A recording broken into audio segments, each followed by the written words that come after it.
Hey, I just got up and I thought I'd test this Sheraton I was working on last night. And the first thing I played was this. I went like a.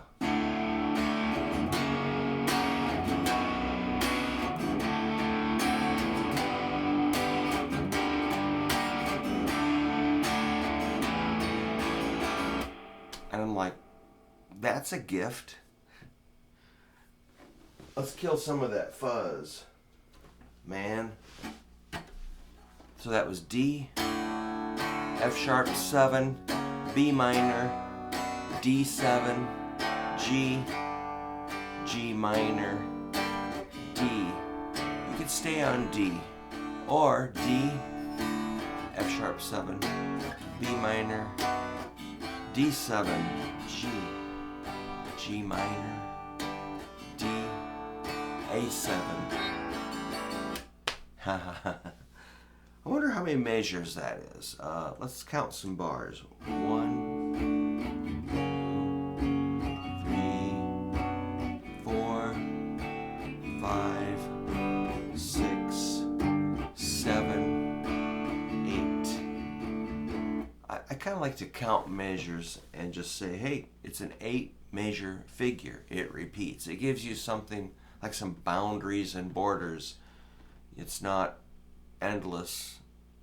You know, it's not 7, it's not 9, it's not 5.5. It's 8 measures, which we kind of tend to square up everything with like 4, 8, 12, 16, so forth. So D chord.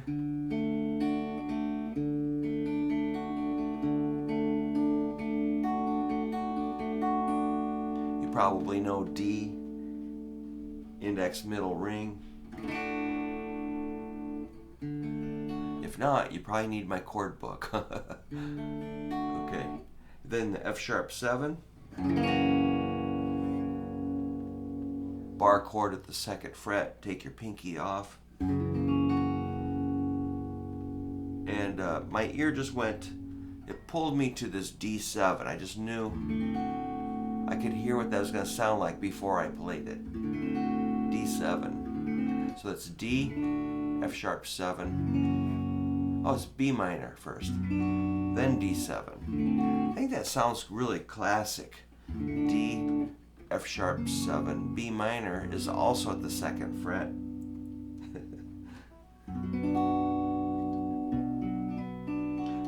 The bass note of a B minor is on the 5th string, so we can call that a root 5 chord.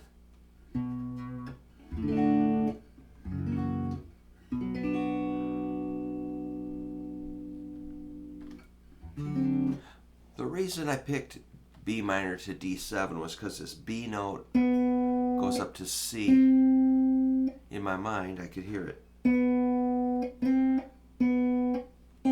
Something else, well, the F sharp stays the same from B minor.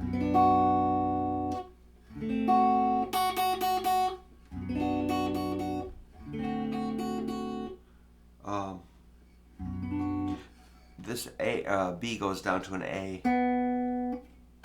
So if you consider all the moving parts from chord to chord, you'll find melodies. So B minor to a C, it's like, oops, what am I doing here?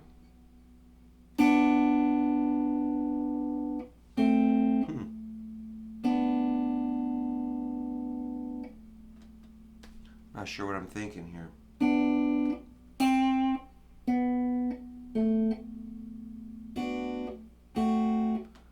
That's kind of the voicing too.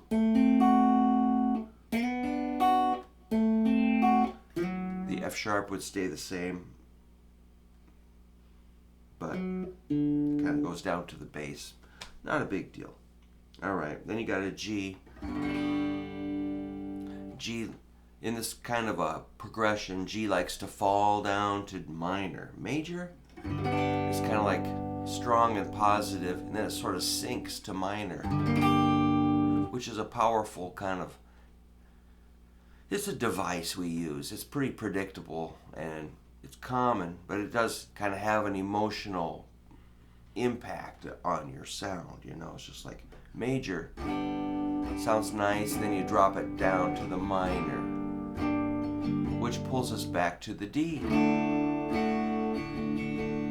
And you can kick it back to A or A7. You could do like a harmonized run from A to D.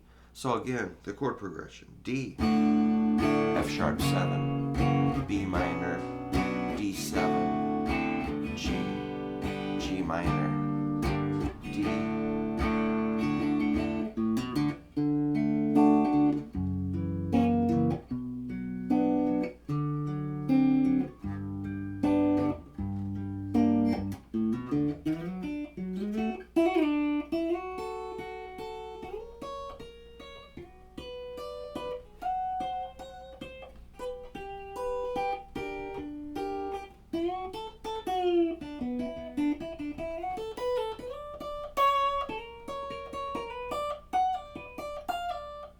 Oops.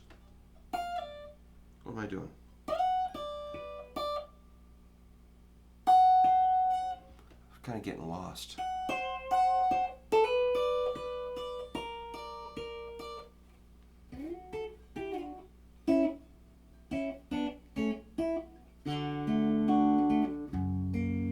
So, my new phrase is like, there's more than one correct answer.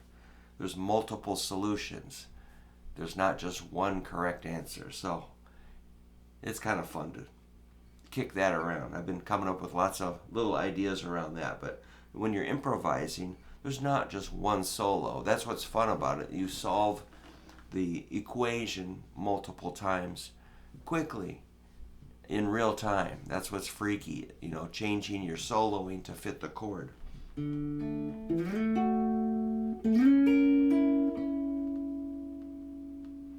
Gotta think hard here. Where's B minor? Yeah. Cool.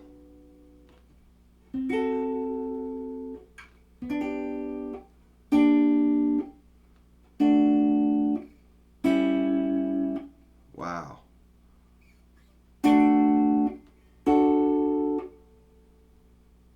What am I looking for?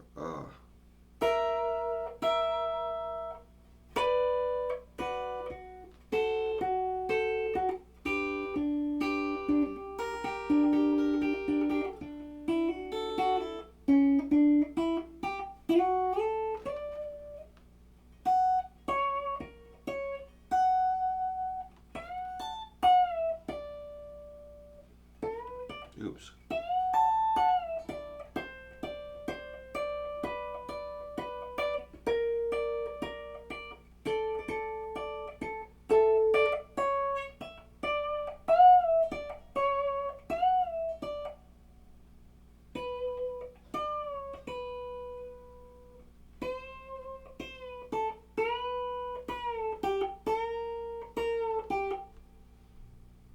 What's D?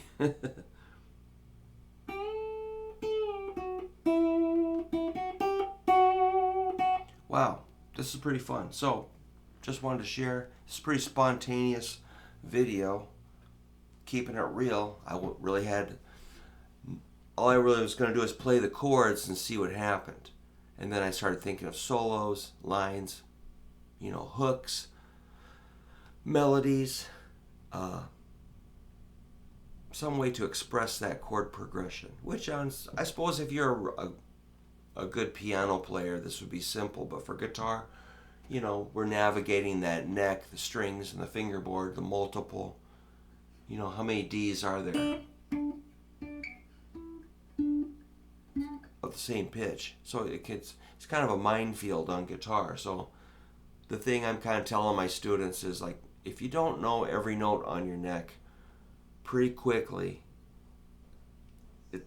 a lot of this is not going to work. So a lot of concepts as far as, you know, arpeggios, scales, chords, and chord tone soloing, you're going to have to hit it quickly. You know, when you're doing what I'm doing, you have to be in real time, you know, just like instant. You got to be able to find every note. And so if you're putting that off, please put in some more time on finding every note on your guitar and knowing every note of every chord. I know that sounds like a lot, but it's kind of a big deal. So work on that. Keep working on that. And I know some of you are doing really good, and that's how I keep moving. You know, I feel like if I don't do that, I'm gonna sink. I'm not gonna be able to function. So finding every note on your guitar, knowing the note of every chord, and knowing the chords in different shapes. That's kind of how I'm able to improvise. If that's killing you, don't worry. Just come back to the chord progression.